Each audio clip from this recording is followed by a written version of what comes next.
It is Stugotz and Company. We are presented by FanDuel and the FanDuel Sports Network. Yesterday, it was just me and Taylor. Look who's back. Izzy is back from vacation. Mikey A is back. He took a day off yesterday as well. Welcome back, gentlemen. Izzy, how are you, buddy? I'm hurting, man. I don't know what the hell's going on. I should have taken another day. I got in at like 11 p.m. Eastern time yesterday. I'm pretty sure it's like 6 a.m. in my brain. How are you? Right. I'm doing well, thank you. Yes. Listen, going to the West Coast, the flight from east to west is magical. You leave in the morning, you land in the morning. When you come back, you pay for it, and you pay for it dearly. And it looks like you're paying for it right now. Thank you. Thanks for confirming. Yeah, I'm definitely paying for it. Yes. Yeah, I probably should have just taken an extra day, but that's my fault. Right. I'm here for you, Stu. Mikey A, how are you? Hanging in there. Would you like to tell the audience where you were yesterday or no? I had minor surgery. Okay. Oh, wow. Yes. Talk about a one-upper over here. Yeah. Hey, listen, I tried not to do it. I tried not to do it, Izzy. All right. I did it to you pre-show, but I tried not to do it there. Taylor, what happened to you yesterday? So you both are hurting right now, and I'm going to say, hey, I'm going to be a good teammate because all you two have to do is just pass me the ball and get out of the way in ISO. Yeah. Because how can you I was getting to you, Taylor. How can you not be romantic about baseball? Listen, and if you are a fan 12 of o'clock when that must-win game games, ended. today is your heaven. Put it on the poll, Taylor. If you're a fan of must-win games, is today your heaven? Because I believe we have 4 of them today. A quadruple header of baseball on a Wednesday because there's no football. That's a good job of scheduling by Major League Baseball. But Taylor was at the game last night. Before we get to the game, are you concerned when anyone calls you after 1 a.m. in the morning? Yes. Yes, for sure. Nothing good. There's nothing. I mean, a text itself is concerning. When you get a phone call, it's like you're not where you're supposed to be. That's the first thing I think of. The person on the other end is just not where they're supposed to be. Yep. So Taylor called me at 1:07 in the morning last night. Left a voicemail. Doesn't even know he left one. I thought he was in prison. I swear to you. I don't give off prison vibes, but the other thing is, I do have to admit, being a Yankee fan and being in the Bronx and in Yankee Stadium, it does bring out the worst side of me. So if there was ever a time for me to be in prison, it would be when I'm going to a Yankee game. Right. The Yankees could definitely get the best of you, and then you could go to prison. I'm not saying you give off prison vibes, but you give off, I got caught up in the hype at a Yankee playoff game and went to prison. But more importantly, Stu, you think he'd call you? Yeah. If he was in prison at 1 a.m.? Yeah. Even though you guys are in like completely different states. Well, he's not calling Israel. Israel's on a flight from San Diego back to the East Coast. He's not calling you. You were in surgery. So, yes, although we've had a spat or two here and there because it's been a very stressful time for both me and Taylor has been great. Taylor knows damn well that if I pick up that phone and he's in fucking prison, I am getting out of bed and doing everything I can to get him out of that fucking cell. He knows that. That's why he calls me first, and he knows I have the means to get him out. That's what he knows. You guys know 100%. he doesn't. You guys know he wouldn't go directly to prison, right? You don't have to break him out of prison. You just got to go bail him out of jail. Call for your life. He's 100% correct. He would absolutely get up. He would do whatever he had to do to get Taylor out of prison. Stugotz, I will say that about you, but there's 0% chance you're answering that phone. Oh, I didn't answer the phone. Are you kidding me? I mean, I didn't respond till this morning. By the way, Taylor is right. That one call from prison, is that a call for your life? Put that on the poll, Taylor. What were you going to say? It is a call for your life. So what happened is Stugotz is really the only person I make phone calls with. So I must have opened my calls tab and then I threw my phone on the bed. And when I threw it, I must have pressed his name because now I'm like turning the TV on, whatever, putting shorts on. And I look down and I see Stugotz's name and the call is like a minute long at this point. And I'm like, oh no, I can't be the one who. Were you singing New York, New York while you were changing because you were so happy? I have the about voicemail. I believe he was. I tell you, so. you cannot. You're right. You're headed down a path where you're the youngest one of us, and you cannot be the guy butt dialing at 1:07 in the morning. We've all butt dialed. It's happened to all of us. Have you ever had the terrifying moment of seeing you butt dialed and wondering what you said during those few minutes that the phone line was open? Because I've had that. I've said some things about some people that did not need to hear it. So if Stu opened that voicemail, the only thing he could have possibly heard at that time is how much I love Aaron Judge. That was the only possibility. So this is exactly what I heard. Yes. This is going to be helpful here because in my time away, I wasn't paying attention to any sports. I saw a lot of large numbers on the Toronto Blue Jays side of the scoreboard every time I looked up at the TV. And then what happened yesterday, Taylor? Because I'm not 100% filled in here. Before we get to what happened yesterday, what I think is so great about baseball is that you could be down 6-1, like the Yankees were, I believe, in the third inning, and the game's not over. That you like 6-1 third inning in a big spot in the playoffs with a good starter on the mound, usually lights out, game over. But we have seen repeatedly teams come back from big deficits in baseball, and that was one of my issues with baseball as I started to get bored with baseball the way it used to be, Izzy, where if a game was 7-1, 8-1, 6-1 after 2 or 3 innings, game's over. There's no point in watching the rest. That has gone away. Like, it's a terrific job. If you want to criticize him, go ahead. But he's the guy overseeing Major League Baseball. Rob Manfred has really instilled rules that have brought baseball back to a place where I can now watch it. Plus, the games are fast. So, Taylor, with all that said, you were nervous at 6-1. Wait. Stu had to slide in a hot take right there. Now I know they were down 6-1. So thank you, Stu, for the setup. Taylor, take it from there. Yeah, but that's normally a game I would turn off, and I was glued to it because I knew the Yankees were going to come back. Yeah. So the game wasn't over. He's tired. But in Yankee Stadium, it felt over. Yes. It did feel over because Carlos Rodon is supposed to go out there. His postseason ERA is almost half his salary right now. Got it. Yeah. He has like a 9.85 ERA. He's making $22 million a year. He has to be better. He pitches an absolute stinker. They go down 6-1. And I was really nervous that the Yankees were going to come out flat because it felt like a crowd that was ready to turn on the Yankees at a moment's notice, where everybody wants to call this team losers. Everybody wants to call this team chokers. That's because of people like you and Mikey A who want to fire Cashman. The people that watch the games, after they beat the Red Sox. The people that watch the games, by the way. Yeah, that's the only thing I do remember is not everybody, but the Yankees saying, "Hey, we beat the Red Sox. We're winning the World Series," and then they're down 2-0 real quick. Right. Yeah.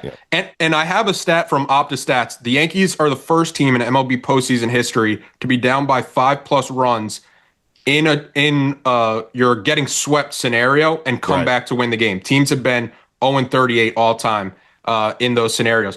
So, Izzy, it's first and second. The Yankees are chipping away. It's 6-3. Aaron Judge comes up. Aaron Judge is batting like 500 this postseason. Taylor, I'm sorry to cut you off, but those 2 runs they got after they went up 6-1, after the Blue Jays went up 6-1, the bottom of that inning, they got 2 runs to make it 6-3. That gave the fans, the stadium, and the Yankees some life, did it not? Those 2 runs were very important. Yeah, mostly because it got you back in the game. It got you mentally back into the game. Hey, we have a chance. We're only down 3 here. And the Yankees lineup is so home run dependent that they hit like 40 more home runs than any other team in baseball this season. So theoretically, in Yankee Stadium, yes, they should have had chances to get back. But Aaron Judge is batting 500 this playoffs, Izzy. But we came to the conclusion with Mad Dog early this week that it was a bad 500. Yes. Because all he's doing is hitting singles. Yeah. He's basically turned into postseason Luis Arias. Yeah. For comparison. Izzy, I was on Wake Up Barstool yesterday, and I was arguing with Big Cat whether Aaron Judge's 444 postseason average was good, and he said it wasn't. He had not enough big hits, so he had a big one last night. I did see you were on Wake Up Barstool. I didn't know if that was a fever dream or not, but congrats for getting on. So Aaron Judge gets up, Izzy, and it's first and second, and everybody in the stadium. It's like one of those chain reactions where you whisper to somebody, and then they turn to the next person. The entire stadium just going, legacy at bat, legacy at bat, legacy at bat, legacy I don't believe that at all. I think that's the way you remember it. I think you're the only one who whispered that to legacy at bat. He started the chant. I started the chant. Let's try it right now. Let's try it right now. Taylor, you say it to Mikey. Chant. Mikey, you say it to me, and I'll say it to Izzy and Izzy. Let's go around the bases real quick. Mikey, legacy at bat. Stu, legacy at bat, legacy at bat. Izzy, legacy at bat. You whispered too low. I didn't hear it. Yeah, I think so did you. Yeah, I thought you were on mute there for a second, Mikey, but we get it. Okay, legacy at bat. All right. Right. So- Right. That so- Taylor said to the Can I guy. ask a question? cut out. I got a quick question, though. Legacy at bat, right? I'm looking at the scoreboard here. What inning is this? This is the fourth inning, I The believe. fourth inning? You Yes. can't have a legacy at bat in No, it a was a fourth big at inning. bat. Oh, Yeah. Put that on Yeah, the it's a poll. big Can at you have a bat. legacy at bat in a fourth inning? Listen, I know it Because sounds all the crazy. marbles aren't on the table in the fourth inning.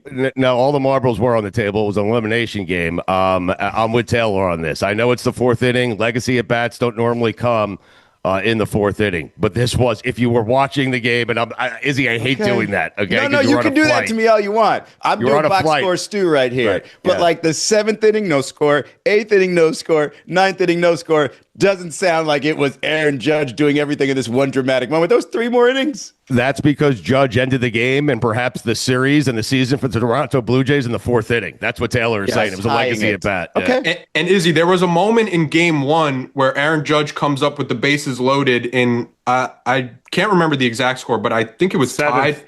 Yeah, it was the seventh inning. Seventh inning, Aaron Judge comes up in a massive spot, bases loaded, and he strikes out on a 3-2 pitch that would have been ball 4. So he's already had that knock against him. And combine that with last postseason, Aaron Judge was still searching for his signature postseason moment. And I would also say this is for strike 2 in the at bat where he hit the home run, just had a 100-mile-an-hour fastball blown right by him down the middle. Right down the middle, 100 miles an hour. He swung way too late, and you're like, uh-oh, we're down now. And Izzy, for context of the home run, it's one of Toronto's best relievers coming in to face him. He throws an 0-2 fastball inside on his hands. This season, there have been 528 pitches on 0-2 counts thrown out of the zone at 99 or above. It's a great stat. Aaron Judge is the first player to hit a home run in those out of those 528 pitches. Smoltz gave that last night. It was great. And Derek Jeter, Legacy stat for sure. yes. Derek Jeter said it in the postgame. Like, there's one player in baseball that could hit that pitch out for a home run, right? And it was Aaron Judge in the moment that the Yankees needed Legacy him the quote. most. Legacy quote right there. But here's what I'm looking at, Stu. I'm looking at. It's a tie game. Jazz Chisum homer to right, 409 feet. Unbelievable, 7-6 Yes. Yankees. Yes. That's the Great difference bat flip. maker. That's the legacy home run. end That's how bat they flip. won the game. Game-winning What can RBI. Judge do? Yes. I mean, listen, the Marlins did him the biggest favor in the history of favors by getting him to the New York Yankees. Every at-bat matters now for Jazz Chisum. Every at-bat didn't matter when he was playing for the Marlins. This sounds Legacy like bat biased New York media over here because to me, Dude, Jazz Chisum seems to be the hero of this series. But go ahead, Taylor. Talk to me about how. So Aaron there's Judge no did. Jazz moment without the Aaron Judge moment. Legacy at bat. But Legacy at bat. before Aaron Judge's walk-up music finished, that's how quickly it came back to me. The person next to me said legacy at bat, and I was like, wow. It's like the wave Made it all the way going around the stadium, huh? It was like the wave going around Like the stadium. wave, yeah. It was like the wave going around the stadium. I was like, Legacy I at started that. My flag football team's called the Wave. All right. God. We'll get to your flag football team in just a second here. I got to stay. No. I know you have some frustrations with your quarterback, and I want to get to it in just a minute. But Taylor was at this Yankee game, and I have to see this through because it is not every day that we wake up to Taylor butt dialing me at 1:06 in the morning because he's so excited and screaming Aaron Judge into my phone. So the Yankees are down 6-1, and I'm like calling Carlos Rodon a loser. I'm mother effing everybody under my breath. Right. My girlfriend is next to me, and she's like, "Stay positive. They could do it. They could do it." But also for context, there was a time in I went to the Brightside Bar with Izzy for a Rangers-Panthers game, and the Rangers are down 3-1 with 30 seconds left. Right. And I'm like, hey, let's get out of here. And my girlfriend's like, oh, they could still come back. And I'm like, listen, I love you. You just don't understand how this works right now. This game is over. Yeah. So she's saying stay positive to me at the Yankee game. And then Stu, you mentioned it. Getting those condescending listen, I love you to start it is amazing. Funny, I love you, but yeah. Yes. I've watched this team 162 times. I've seen playoff baseball. When you go down 6-1 and your team's about to get swept, most of the time, hey, it's not happening tonight. Right. Pack your bags, try again next season. Mm-hmm. Judge hits the home run. First off, I hear the sound of the bat, right. And I look up. I'm trying to find the ball, and I'm looking, and I could see it's making a beeline towards the fair foul pole. Mm-hmm. Then I just hear one of the best sounds in sports when a ball clangs off the foul pole. It is, yeah. Stu, my body went limp. My body goes limp. I black out. There's like a family in front of us, and this dad's like 60 years old. He's turning around looking for anybody. My body goes limp, and I just fall into his embrace. Wow. Sports is the best. What a moment. Such a great moment. You will never see that man for the remainder of time, but you had that moment. Two strangers, couple of strangers cutting it up in a Yankee game. You had that moment in time with a complete stranger, a guy you'll never meet again. And Izzy, that's part of the reason we love this shit so much, man. Oh, meanwhile, the person who told them this was going to happen doesn't get a hug? Nothing. No, first off, he had 2 tickets. He invited Chris Sims before he invited his girlfriend. No, that's smart. That's just smart. That's just business. So she was running down the rows, high-fiving everybody, doing the I told yous. But everybody, it's hard to describe the scene because like people are just throwing waters, people are throwing beers. Yeah, no one cares. Then you kind of have to remember like for a tie in the 4th inning. That's what I'm saying. You kind of have to remember after that point, it's 6-6. Mm-hmm. We're only in the 4th inning. Yes. But you knew the Yankees were not losing that game after everyone whispered legacy homer into each other's ear, and then Aaron Judge actually delivered and hit one off the foul pole. You knew the game was over. At 6-6, you knew the game was over. Yankee fans knew they had won that game right there on that hit, right? Correct. On that home run. You can't waste the legacy at bat. The thing I was more worried about, and really where the Yankees deserve a lot of credit today, the bullpen after Carlos Rodon, they pitched 6 2/3 inning of scoreless baseball, and the bullpen has been a roller coaster this entire season. They acquire arms at the deadline. All 3 of the big name arms that they acquire at the deadline pitch scoreless innings for this Yankee team. Yeah. And if you told me at 6-1 that the Yankees were going to score 6 runs, I would have told you like, okay, that's believable. This Yankee offense does have the capability. But if you would have told me that Toronto would have stayed at 6 runs from whatever, the 2nd inning on or the 3rd inning with the way they've been hitting through 2.5 games, right? Yes. Yeah.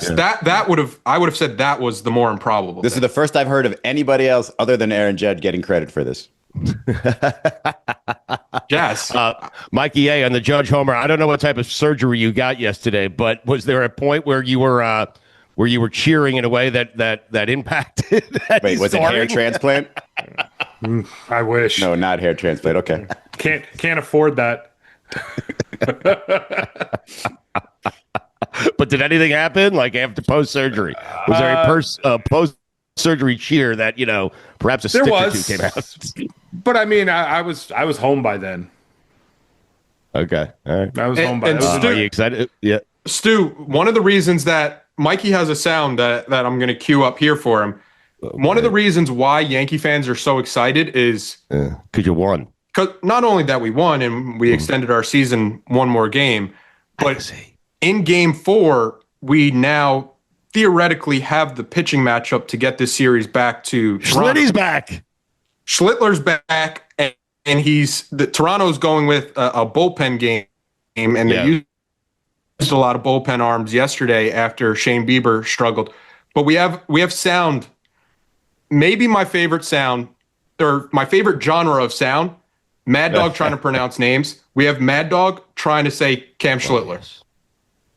So let me start here, and then we'll get into Schlichter, who obviously was Schlittler, who was just tremendous in the game. Schlichter yesterday left him in there 3 different ways. Wait, hold on. Listen. Why do they want to put a Z in there so bad? It's just for the beer, right? Schlitz. Yeah, beer. Schlitz. Yes. I was on his show on Friday. I asked him how it's going with Schlitzler. He started laughing. No one wanted the Yankees to lose more than Mad Dog last night because he didn't want Schlitzler to get another start today. So therefore, he has to keep talking about this guy. But I want you to listen to this. As he listened right after, he is so. Listen, been there, done that. He is thinking about Schlitzler so much that he can't get the next word out, which is phenomenal. Listen. So let me start here, and then we'll get into Schlichter, who obviously was Schittler, who was just tremendous in the game. Schlichter, yesterday, left him in there. Phenomenal. Phenomenal. Phenomenal. Phenomena. Doggy. Put a Z in Schlittler.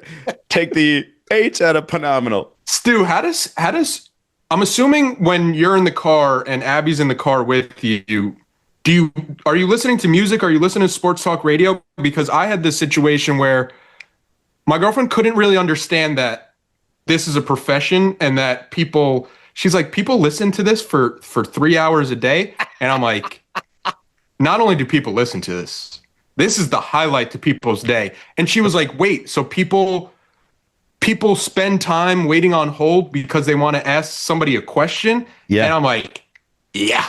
Yeah. You were listening to Dog is what you were saying, right? Yes. On the way in, yes. Stu, not only that, but back in our day, 5.5 hours. I mean... And back in our day, it was through like crackling radio that you just made sure you just turned it up if it was really sounded terrible just so you can hear it. It's totally worth it. This is why Christopher Mad Dog Russo is so good at what he does. That's how a lot of fans, he represents so many fans who just can't pronounce that name. Okay. And they're thinking about it so much that it throws off every other word that they normally could pronounce. That's what sports does to a person. And that's what a difficult name to pronounce will do. And so if you're sitting with your friends, you'll just say Schlitzler or Schittler or whatever it is. And no one will care if you got it right or not because no one wants to pronounce that name. And that's why Doggy is so good at his job. It is so relatable that you could be sitting around with a bunch of your friends and mispronounce Cam Schlitzler. Of course. Yeah, and he'll throw in a Schittler and not even pause and say, I'm sorry, pardon my, nope, just throw it in there. Shitty. There was also a moment in the game where Jazz Chisum gave credit to this afterwards. If we're making a credit pie, Izzy? Yeah. Aaron Judge, 50% of the credit pie. Really? 30%. No, I'm going to go 20% Jazz Chisum. Right. Okay. So now we're at 70%. I would flip those. Izzy, by the way, the reason we're not giving Jazz as much credit as we normally would, because you're right, he did hit the go-ahead home run. Judge just merely tied the game. Chisum hit the go-ahead, but Chisum gave up a run. So he merely got back a run because he made a bad play, second base. It was lazy. He didn't realize the guy was running home. He cost them a run. He got one back. So he's even on the night as far as I'm concerned. Yeah. So the credit what to take it defensive away. position does Aaron Judge play again? Say it again, Izzy. Right field. What Made a couple defensive of position diving does catches. Aaron Judge play again? Oh, wait. No. Wait, Izzy might not know where Jazz Chisum plays for the Yankees. Do you know? Are you aware of where he plays? Is he center field? No. No. No. I did not Second know. base. Wait. Second base. I knew it was one of them. So on a relay throw, he was lazy. He didn't realize the guy was running home. He cost him a run. That's all. That's the one after first base, is it? Yes. Gotcha. And I could have sworn Aaron Judge was the DH, but I guess he's back in right field because Giancarlo Stanton can't move, so he's got to be the DH. Yeah. Made a couple of diving catches too. Yeah. Yeah. Yes. There's nothing like chanting MVP after a nice diving catch or a home run. You're starting to paint a nice picture for me. It makes a lot more sense now. Okay, because good. the box Now. score doesn't really follow. Legacy game. Legacy at bat. Oh, no. The whole thing was a fucking legacy game. at bat. Yes. A couple diving catches whole in there. game. It's a legacy game. So on the credit pie, Aaron Judge 50%, 20 Chisum. It's up to 50. 20 Chisum, Right. 20 bullpen. Right. We're left with 10%, and this is who Jazz Chisum gave credit to. When the Yankees were down, a streaker came out on the field. Yep. And also, can we put something on the poll? Do we still call them streakers if they're not nude? No. They shouldn't be. No. Right. They They're just people absolutely who have run to on the make field. Yeah. They're just assholes. Yeah. Okay. Just a bunch of jerks. So- can you help me round this out too? It seems like Giancarlo Stanton deserves a little bit of this credit pie. Did he not have a couple of ribbies in this game? I know he's hitting 167, which is disgusting. It's his pie. I mean, Yeah, it's my pie. If you want to make your own pie, you could go. That's right. I prefer a cash pie than a so the credit pie. streaker's getting 10% and Stanton's getting none. Yeah.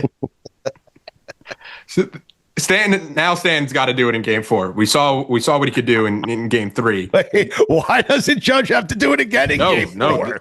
Everybody in this lineup has to do it again in game 4. Legacy at bat. Yes. He's got nothing but legacy at bats remaining for the rest of the season. So somebody runs onto the field, and security is running this guy down and trying to tackle him. This guy goes from he starts from like the left field foul pole. He gets all the way to right field before he tackles him. One security guard, there's a video that I'll show you guys after. There's a security guard. He tackles him. As he's tackling this guy and doing this form tackle, wrapping him up, he looks up, the guy who tackles him. A second person has now run on the field who took advantage of the first guy causing the distraction. And now this guy runs from the same place. I have to assume they were connected or they're friends. He comes from the same point in left field. And the first guy takes everybody to right field. This guy takes everybody down the third baseline.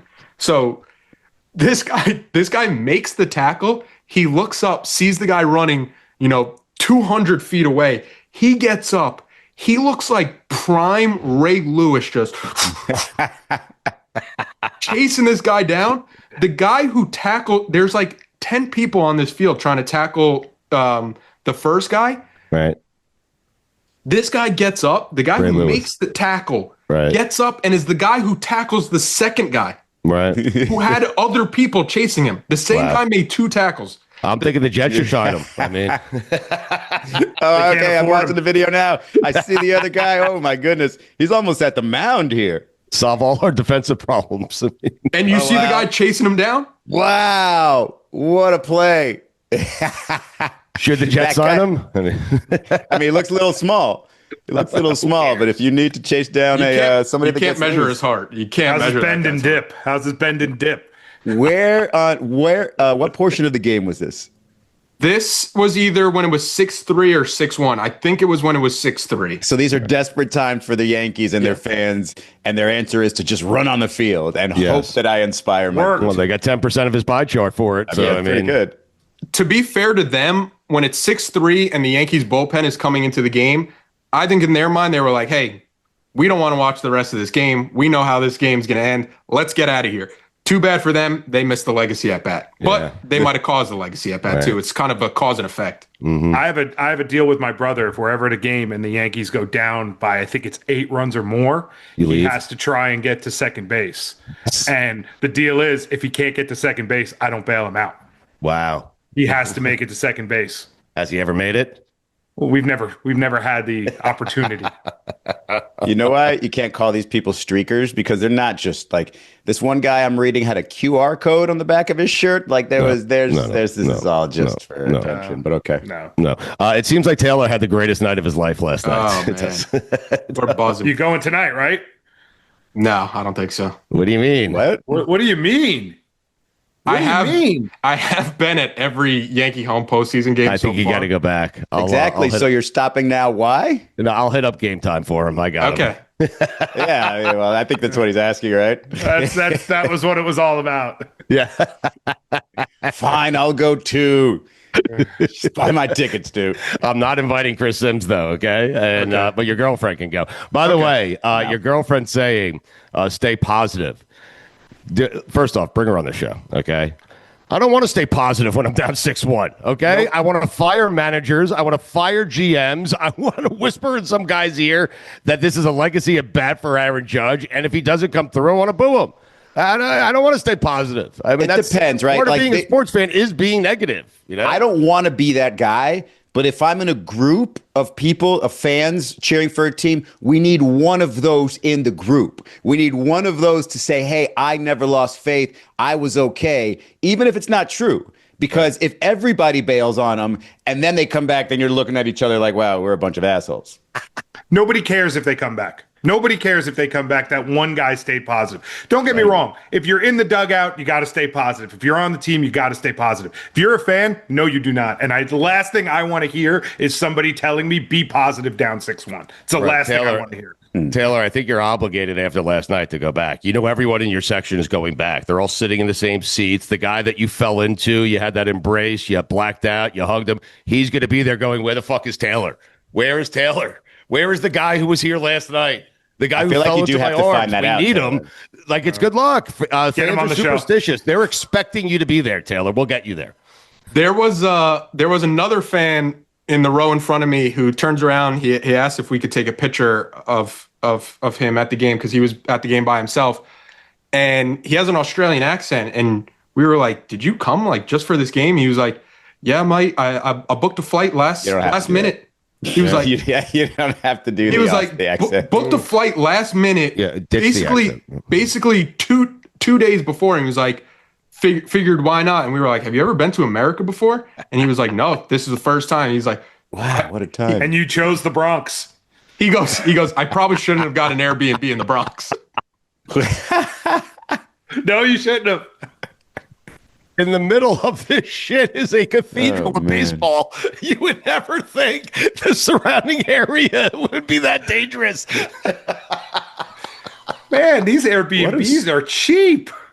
What do sports do to people, man? He's never been to the United States. He wants to come down 2-0 to the Toronto Blue Jays. Yeah. You want to come to U.S. for the first time and Airbnb in the Bronx. Like, that is not the best. He's coming from Australia. In his defense, there was probably a 0-0 series when his plane took off to get here. I took that flight. It was 22 hours. This waterfront Airbnb. Oh, man. In the Bronx, polluted water.